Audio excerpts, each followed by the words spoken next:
matéria de soterologia, a gente já viu aqui que não tem como vivos e mortos escapar da luz que é Jesus.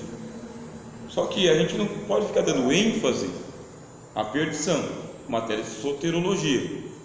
Para que Cristo ele é a luz? Ele é a luz que salva, ou a luz que ilumina todo homem que vem ao mundo. E o Evangelho de João vai deixar claro: a condenação é esta.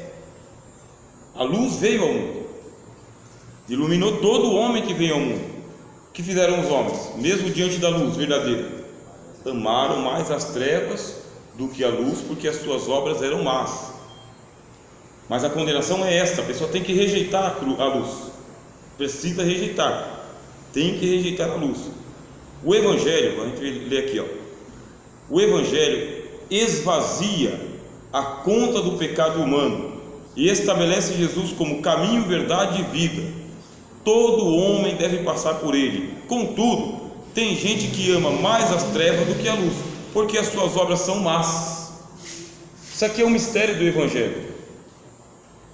Tem pessoa que ele fica mais perdido e mais condenado depois que ele ouve o Evangelho do que antes de ouvir o Evangelho. Não é uma mensagem que a pessoa pode ignorar. Não pode ignorar. Livro de Ezequiel: filho do homem, vou colocar uma palavra na sua boca, você vai anunciar para o ímpio. Se ele se converter, salva a alma. Se ele não se converter, o sangue cai sobre a cabeça dele, eu vou cobrar dele. Quer dizer que se nós não anunciarmos o Evangelho, o sangue do mundo cai sobre nós, a responsabilidade é nossa. John Wesley, um grande evangelista da igreja inglesa, fundador do metodismo, junto com George Whitefield, que era também um metodista, o John Wesley ele falou o seguinte: a minha paróquia é o mundo, eu não tenho fronteiras, minha paróquia é o mundo. Por isso que eu sou a favor é o seguinte, que cada esquina tem uma igreja. Não tem problema nenhum com isso. Uma igreja aqui, uma denominação ali, outra lá, não tem problema nenhum. Porque a minha paróquia é o mundo. E eu garanto que por mais igrejas que a gente venha abrir, e por mais pregador que se levanta, ainda não dá conta de tanta gente que tem para se evangelizar. Então começa assim: minha igreja é o mundo. Segunda frase de John Wesley: cada geração é responsável pela sua geração. Eu não tenho nada a ver com o pessoal do século 22, mas eu tenho tudo a ver com essa turma que acessa a internet, tudo a ver com esse pessoal que tem o meu contato no Facebook, no WhatsApp, no Instagram. Eu tenho tudo a ver com pessoas que fazem parte da minha geração. Essa geração ela repousa sobre nós. Cristo é a luz do mundo, Ele é o juiz dos vivos e dos mortos, é o único caminho, verdade e vida. Ninguém vem ao Pai senão por meio de Cristo, só por meio do Senhor Jesus. É dado todo o poder dos céus e na terra sobre Jesus. Jesus pegou o poder dele e colocou na mão dos pregadores: ide por todo o mundo e pregai o Evangelho a toda criatura. O que eu vou fazer? Eu vou tirar o sangue que está nas minhas costas, na minha responsabilidade, e vou colocar nas costas do pecador. Vou fazer isso. Vou falar para todo mundo que eu conheço que Jesus é o Senhor e juiz, Salvador e advogado.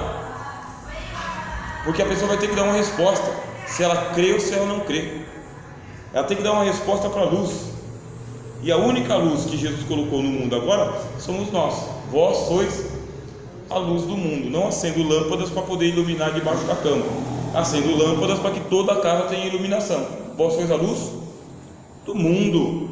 Então é o seguinte: Ele é o caminho, a verdade, sabe? Não tem que ter dúvida.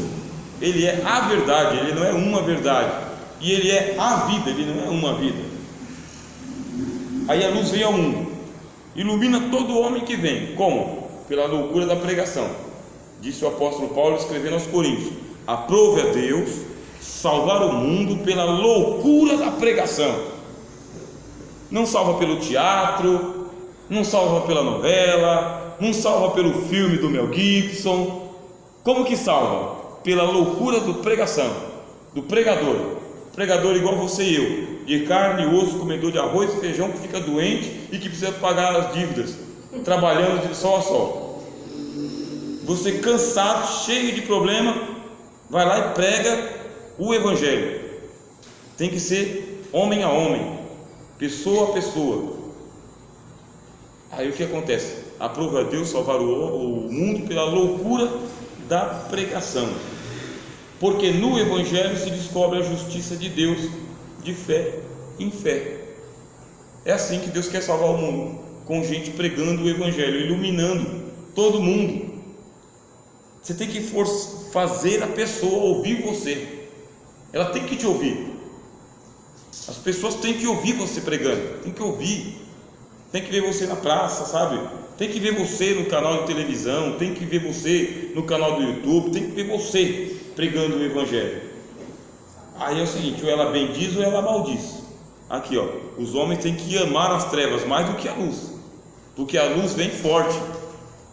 Ele tem que resistir o Evangelho, ele tem que resistir o Espírito Santo. Aí fica a situação difícil. Olha lá, olha o comentário do Cid Adini, um escritor, tá? Essa hostilidade, primeiro, se mostra concretamente na recusa voluntária da luz. Qual que é o problema que a gente tem com o livre-arbítrio? O problema que a gente tem com o livre-arbítrio é que as pessoas usam o livre-arbítrio para o erro. A maioria das pessoas usa o seu livre-arbítrio ou ostenta o seu livre-arbítrio para poder rejeitar o Evangelho. Eu sou livre, faço o que eu quero. Quando eu quiser eu vou para a igreja, não precisa pregar para mim não. Eu sei onde é a igreja. As pessoas são desaforadas, né? Eu tenho perna, o dia que eu quiser eu vou. Então elas fazem uma recusa voluntária da luz. O pecado, aqui é uma frase séria, ó. O pecado, ele tem a opacidade das trevas. Ele é opaco. O pecado, o que é opaco? Aqui ó, essa capa aqui, ela é opaca, né? O que acontece com ela? Ela, em vez de ela refletir a luz, ela absorve luz. Então ela absorve. O pecado, ele faz o quê? Você joga a luz no pecador, ao invés dessa luz resplandecer, não, o pecado vai apagando o brilho. Tem bastante brilho aqui, ó, só que não resplandece, ó. Essa aqui já não é opaca, isso aqui é resplandecente, ela reflete a luz, isso aqui absorve a luz. Você está pregando o Evangelho para a pessoa e a pessoa está recusando o Evangelho, ela vai, sabe, se escurecendo. Aí a Bíblia diz que o pecado tem a opacidade das trevas. Treva não é sombra, tá, irmãos? Ó, os homens amaram, tá bem? As trevas, ó, palavra trevas. Conceito de trevas: escuridão espessa e densa, que não permite a reflexão da luz. É uma escuridão, tá bem? Ela é uma escuridão intensa, ela é uma escuridão densa, ela tem densidade e ela é extensa, ela se estende. A luz chega na onde tem trevas e ela não consegue penetrar, ela encontra uma barreira de tão tenebroso que é. A sombra não é assim, tá? A sombra, ela é só o reflexo da luz, sombra, mas as trevas não. Então o que faz o pecador? Ele vai se esconder nas trevas para que a luz não o alcance, e ele faz isso voluntariamente. O livre-arbítrio, ele é uma pegadinha, é uma pegadinha. A pessoa depende do seu livre-arbítrio para aceitar a Jesus, mas ela usa o seu livre-arbítrio para fugir de Jesus. O que ela puder fugir, ela foge. Opõe-se o pecador à luz, porque teme, com medo, que as suas obras sejam reveladas. Olha que negócio estranho. Se eu for para a luz, aquilo que eu amo vai ser revelado. Aquilo que eu amo, aquilo que eu faço, aquilo que eu patrocino, aquilo que eu represento, a luz vai desmontar tudinho. Então ele continua nas trevas para que as suas obras não sejam vistas. Odeia todo aquele que faz o mal, odeia a luz. João 3,20. Está dando para enxergar bem aí, né? Obcecação voluntária, obcecação amada, porque não se reconhece como tal. Jesus disse: se fosseis cegos, estaríeis sem pecado, mas vós disseis: nós vemos. vosso pecado permanece. É o que diz o evangelista João na primeira carta. Se nós dissermos que não temos pecado, fazemos Deus mentiroso, porque é Deus que diz que eu sou pecador. É o próprio Deus que diz que nós somos pecadores. Aí eu digo, o pecado não existe, ou eu não sou pecador. Quem é o mentiroso? Deus. Aí o apóstolo João fala, e a sua palavra não penetra em nós. A palavra não penetra em nós. Quando você se coloca numa posição de contrariar o que Deus está dizendo, a palavra dele não penetra. Aí o Cristo diz assim: vós tendes por pais ao diabo, e quereis satisfazer a sua vontade. Ele é pecador desde o início, e mentiroso e pai da mentira. Quando ele profere mentiras, falam que lhe é próprio. Ele não se firmou na verdade, porque não há verdade nele. Você pega o evangelho, ou eu posso falar um pouquinho da palavra de Deus para você? Não, estou com pressa, estou sem tempo. E religião não adianta, mas eu quero falar de Jesus. Aí o pecador já começa a se esquivar. Você tem que pregar bem assim, ele se esquivando, dá um jeito de encontrar ele. Manda um WhatsApp para ele, manda um áudio para ele, manda uma pregação para ele, joga luz em cima dele, do jeito que ele está, arredio. Ele vai ter que dizer um sim ou não. Vai ter que dizer. Se o evangelho penetrar nele, aí ele é salvo. Se o evangelho não penetrar nele, a condenação dele aumenta, porque ele rejeitou a palavra de Deus, não foi a sua.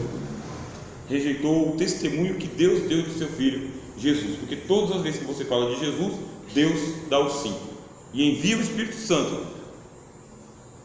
É você, o Espírito Santo, as Escrituras e o Pai, porque é o Pai que revela o Filho. Você está muito bem acompanhado para falar de Jesus, muito bem.